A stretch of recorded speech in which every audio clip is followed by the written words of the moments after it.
Sir Rajouri में militants firing में 6 लोगों के। हाँ, अब आप सुनिए, डिमोनेटाइजेशन जब हुआ था क्या कहा था बीजेपी ने? क्या कहा था? पत्थरबाजी खत्म हो गई, टेररिज्म खत्म हो गया। आप बताइए, ये मोदी सरकार की नाकामी है। रजौरी में, जम्मू में ये टेररिज्म फैल रहा है। जम्मू में अब ये कैसा है भैया कि टेररिस्ट कैसा आके मार के जाते हैं?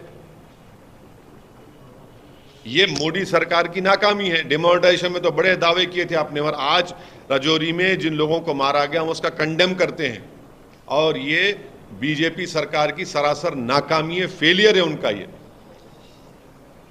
कश्मीरी पंडित मर रहे हैं, अब तो जम्मू में आ गया, जम्मू में आ गया ये।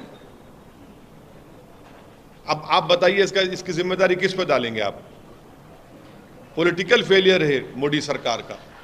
यकीनन टेररिज्म पड़ोसी मुल्क से आ रहे हैं, टेररिस्ट आ रहे हैं, मगर आप क्या कर रहे हैं? आपने तो कहा कि 370 हटा दिए तो सब खत्म हो गया। कहां खत्म हो रहा है? सबको मालूम कि टेररिस्ट फर्स्ट जनवरी हो, 15 अगस्त हो, 26 जनवरी हो, ये इन इंपॉर्टेंट डेट्स के ऊपर बराबर कुछ ना कुछ करते, तो आपको तो चौकन्ना रहना चाहिए था।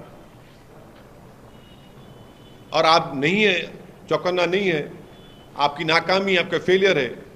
भारत के लोगों की मौत हो रही है वहां पर।